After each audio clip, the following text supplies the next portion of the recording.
You've probably spent years, maybe decades, waiting for the right moment, the right title, the right invitation, or the right permission before stepping into the role you knew you could handle. You waited for the promotion to be offered, for the family to ask your opinion first, for the group to hand you the reins during a crisis, for someone to say, "We need you to lead this." And while you waited, someone else stepped forward. They didn't ask. They simply assumed.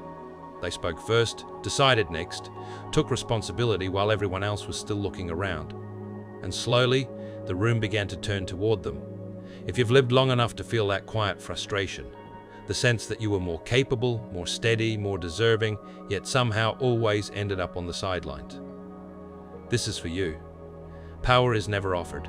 It is assumed. Today we're going to look at why that is, how it really works in every group you've ever been part of, why waiting guarantees weakness, and how someone with your experience can finally stop asking for permission and start claiming what you've already earned. Society sells a comforting myth about power, that it follows rules, fairness, merit, and turn-taking. Be patient, be excellent, wait your turn, and the world will recognize your worth. That story is taught in schools, reinforced in corporate handbooks, repeated in family advice, and celebrated in movies where the quiet hero is eventually chosen. It's a beautiful story. It's also almost completely false in real hierarchies. Power doesn't wait for permission. It doesn't care about seniority alone. It doesn't automatically go to the most competent or the most deserving. Power moves toward the person who acts like it already belongs to them. The moment you wait for someone else to validate your right to lead, decide, or speak, you've already surrendered the frame. In every group, whether it's a boardroom, a family gathering, a community committee, or a circle of friends, power moves through behavior, presence, and consistency, not titles or polite requests. The person who speaks with certainty, who makes decisions without hesitation, who steps into responsibility when others hesitate, becomes the gravitational center. They don't need a crown. They don't need unanimous approval. They simply occupy the space of authority so naturally that others begin to orbit them. You've seen this countless times. The colleague who wasn't the most senior but always ended up steering the project. The relative who wasn't the oldest, but whose word quietly ended debates. The friend whose calm direction everyone followed without discussion. Their power wasn't given. It was taken through consistent, unapologetic assumption. Competence alone doesn't create authority because ability without assertion is invisible until it's exploited. The world rewards the person who makes their competence known, not the one who hides it behind humility. You can be the most skilled, the most experienced, the most insightful person in the room, and still be overlooked if you wait for others to notice. People don't dig for hidden talent. They defer to visible certainty. The one who speaks up first, who frames the problem, who proposes the solution, who says, "This is how we move forward," becomes the default authority.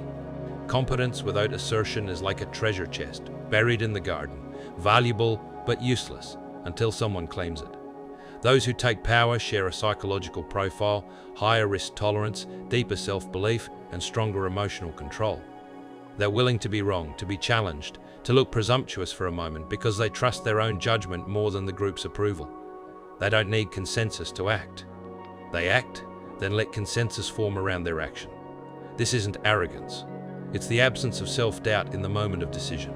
Over the years, you've watched people like this operate. They didn't wait for safety. They created it by moving first. People give power to certain individuals because certainty, decisiveness, and responsibility, taking are rare and magnetic. In any uncertain situation, the human nervous system craves direction. When someone provides it, clearly, calmly, without apology, the relief is immediate. Others instinctively defer because deferring feels safer than floundering. The person willing to carry the weight of decision becomes the one others lean on. You've felt this yourself. The moment someone says, "Here's what we're doing," with calm conviction, the room exhales. That exhale is the transfer of power.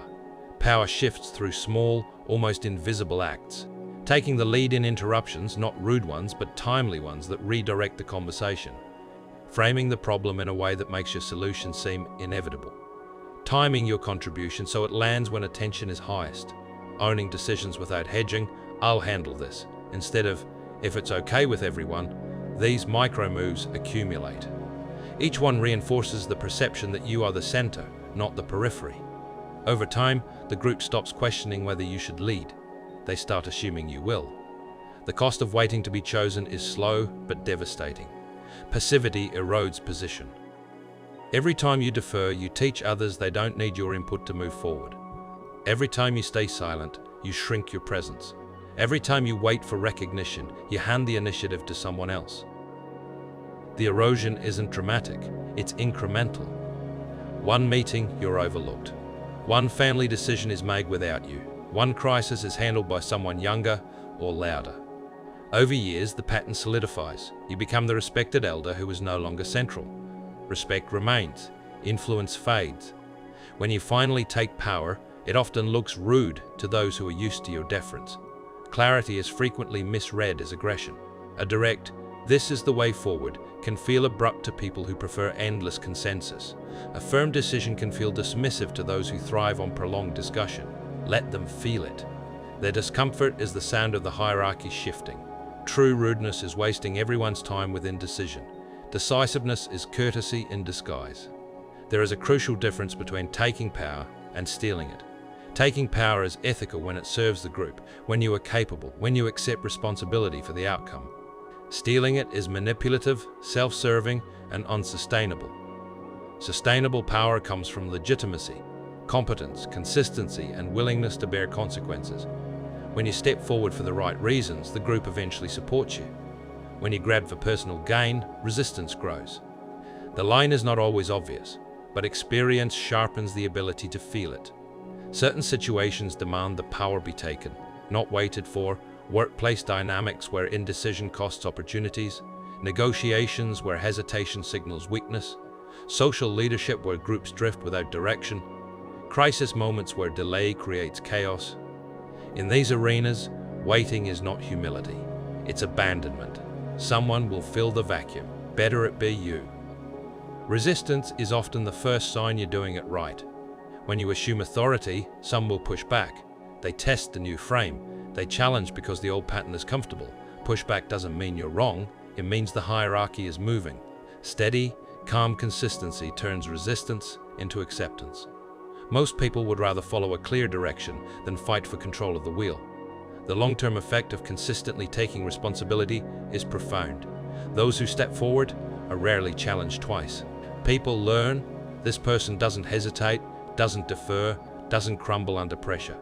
They become the default leader not because they demanded it, but because they embodied it.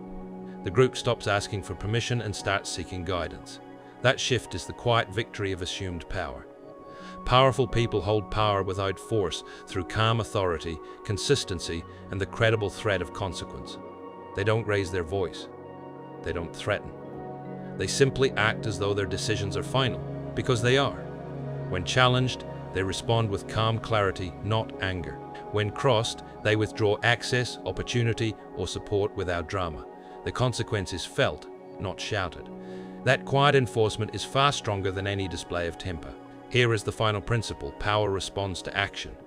Motion beats intention every time. Waiting for permission is a form of intention. Assuming authority is action. You can have the best intentions, the deepest wisdom, the strongest moral compass, and still be overlooked if you never move first. After all these years of observing, contributing, waiting, and watching others rise by simply stepping forward, you've earned the clarity to see the game for what it is. Power isn't a gift bestowed by the group. It's a space claimed by the individual. Claim it calmly. Claim it consistently. Claim it without apology. The room will adjust. It always does when someone finally stops asking and starts leading. You've waited long enough. The moment is yours. Take it.